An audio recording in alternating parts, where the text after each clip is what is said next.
Hello and welcome to Bielsa Ball podcast. It's the pre-match show, the first of its kind, and we're welcoming Shane O'Loughlin, the Evertonian, to the show where we're going to talk about Everton's current form, Everton's possible starting lineup, and just everything that we could possibly talk about between Leeds and Everton for the upcoming game on Wednesday evening. Obviously, Leeds were coming off the back of two away wins. Two very good away wins, especially looking at the form that Newcastle seem to have hit since the second half of our game. They actually beat Everton in their most recent win, and Leeds, of course, away to Leicester in an unexpected 3-1 victory at the King Power. From a personal note, I was quite pleased. I would have easily taken a draw going into that game. So our next game now, we welcome Everton to Elland Road. I was going to say Goodison Park. And we also welcome Shane O'Loughlin, Evertonian, to the show. Welcome to the show, Shane. Thank you very much, Tommy. Good to be with you. Yeah, well, but nice to have you. So, Everton are going to be going to Elland Road, and he's on the back of a little bit of a poor run of form at the moment. That's correct, Tommy. I'd be quite worried about our visit to the Leeds and Elland Road on Wednesday. The current form isn't great. They're struggling to create chances, to be perfectly honest with you. I was just looking up there. The last 5 games, league games, they've created 13 chances, 13 shots on target, and they've only scored 4 goals. So they are really, really struggling on that end of the field. And I don't expect it to change really against Leeds United, to be honest. Well, only creating 13 chances when you're playing against a team like Leeds is quite worrying, because Leeds tend to create probably twice that many in one game. That's just the type of side that we are. We're all out attack. Saying that, because we're that type of team, we're going to leave those type of gaps in the back as well, which Everton might be able to expose. What kind of a team are you expecting Everton to put out against Leeds? Do you reckon that Ancelotti might make a couple of tactical changes in order to counteract the style that Leeds play, especially considering that we've already beaten you early on in the season 1-0? Sorry to bring that up.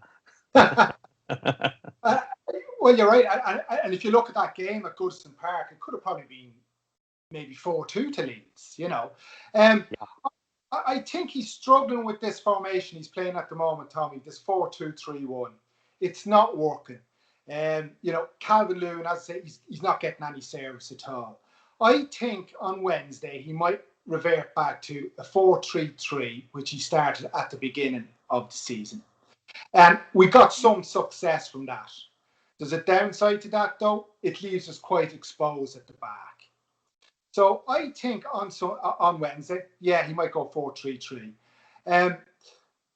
However, I think with Leeds, the way they play, press, moving the ball around, I think that could cause Everton great problems. I really do. I don't see it in this team to when they're put under any sort of press at all, they actually fall. Some of the games, if you look back at some of the games, let's say against Wolves away, when we're away from home, we're probably better because he plays a lot deeper and a lot squarer, really. And we're quite comfortable with that and try and get you on the break. But when he's to play an open, expansive game, which he will be doing on Wednesday, I think Everton will be found out. Yeah, well, I actually think that some of the most successful teams that have visited Elland Road this season have played the game where they tend to put men behind the ball, make it difficult for us to break it down and hit us on the break. The reverse fixture from last weekend's game, Leicester, is probably the prime example. It's probably the one game where we're just completely out-taught and outclassed, and probably the most convincing win when they beat us 4-1 in Elland Road. I probably expect Ancelotti to do something along the lines of that. On that day, Leicester had Vardy, which he has phenomenal pace. Is there anybody in that Everton team that has that type of pace that you think might be able to be quick on the break against a side like Leeds? Oh, definitely. I mean, if he can get Richarlison in this game, I mean, that guy's got pace. He's got that pace. But he doesn't play that kind of game, Tommy. He likes to get it out wide, let's say, to Dinga, to knock in crosses into Calvin Lewin.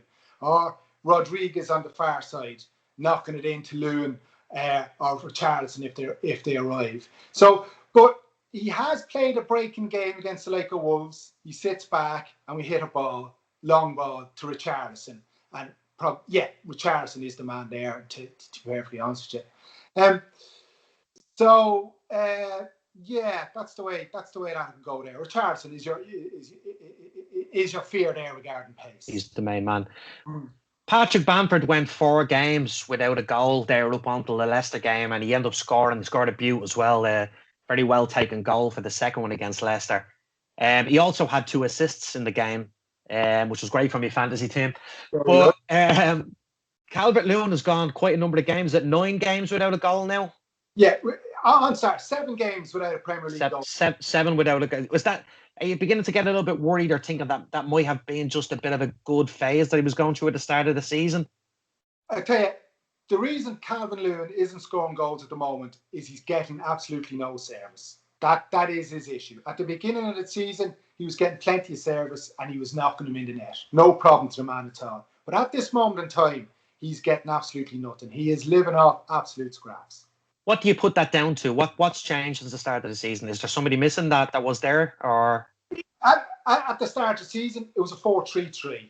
Lewin up with James on the right, Richarlison on the left, Dinga moving from left wing, Coleman pushing up from the right wing.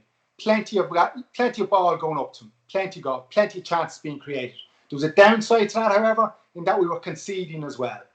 But that's where he was getting his goals. When he gets the service, this man will score goals. There's absolutely no doubt about that. And at this moment in time, it has nothing to do with him. He's not getting the service. Well, saying that as well, moving on to what could be some good news for Everton fans, is Leeds have obviously hit quite a slump in injuries at the moment. Okay. We've had, obviously, Robin Koch earlier in the season, centre-back, went out injured, had to have an operation. Berardi got a bad injury at the end of last season, and that's kind of old news. Diego Llorente finally came in and started a game for us against Newcastle and went off after 8 minutes.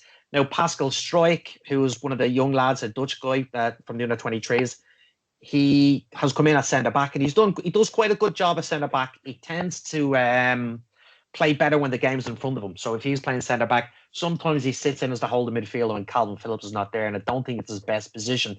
Right.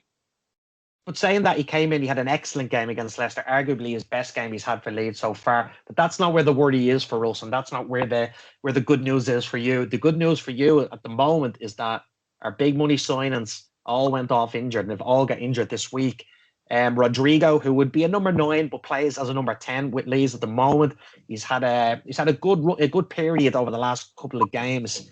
He limped off, looks like a bad groin injury. Raphina, who got the goal against you last time, the right winger, he also went off in the same game. Now, obviously, until we hear the press conferences from Bielsa and Ancelotti tomorrow, we won't know the extent of those injuries and if they're going to require surgery or just several weeks out.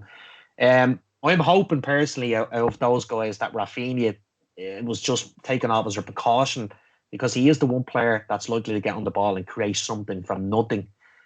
Even the backup for Raphina got injured today, which is Ian Poveda.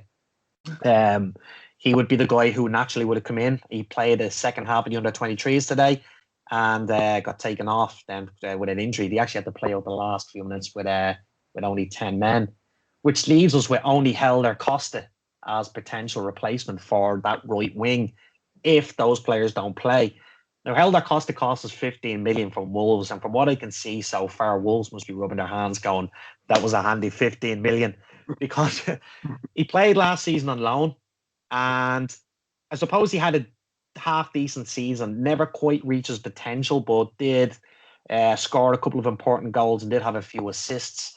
This season he started off really well, but literally, if you could see a scale of his performances, they literally went that way. And he's come on as a sub in recent weeks, and he just hasn't done it. He even came on as a sub against Leicester the other day, and the biggest contribution he made to the game was giving a free kick away to Leicester, in which we scored from on the break. And that was the only thing he'd done in the game. Apart from that, he just gave the ball back to them. So what I would say is, if those players don't play, it's definitely good news for yourself, Shane, and all other Evertonians, because we may struggle to create as many chances as we normally do, and we definitely won't have that pace on the break. What would your predicted starting lineup be for Everton on Wednesday, Shane?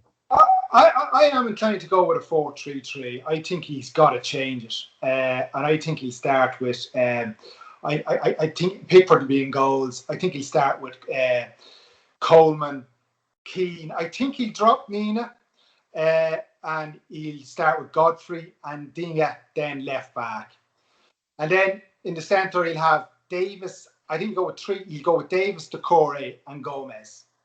Yeah, and then have Lewin up, Rodriguez on the right, and Richarlison on the left.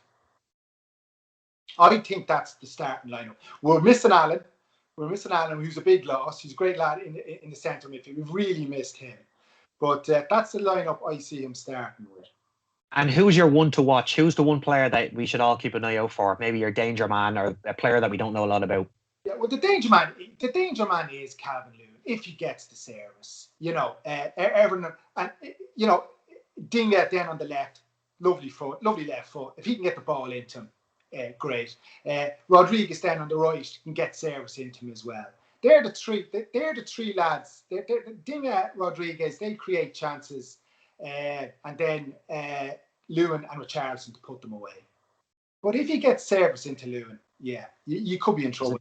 He's a danger man, especially for high balls, because he's pretty good in the air. And obviously, we've probably dealt with set pieces a little bit better in recent weeks, but we still have a fairly short side, and I think Everton could cause us problems from crosses. Calvert-Lewin's good in the air, so I think that'll be a big threat as well. Yeah. My predicted Leeds 11 would be Meslier in goal. The team almost picks itself. Ayling at right back, Alioski at left back, Pascal Struijk and Liam Cooper, who were absolutely outstanding the other day at centre back. Calvin Phillips in his usual holding role. Jack Harrison on the left. Stuart Dallas and Click as the two central players. Bamford up front. I think the only real question mark for that starting lineup is if Raphina is not fit enough, who plays on the right side of midfield? And I reckon it'll probably be Helder Costa the way things are looking, just a process of elimination. The one player that I think Everton needs to look out for, who would be a danger man or maybe a player you wouldn't expect, is Stuart Dallas. He was probably man of the match against Leicester. He's one of those utility players, but he can play everywhere. He's a winger. When we signed him from Brentford, he was a winger, a right winger. He's played the majority of his Leeds career probably at left back. He's filled in at right back. The last few games he plays central mid. And I think if you asked Stuart Dallas to play as a centre forward, he probably would.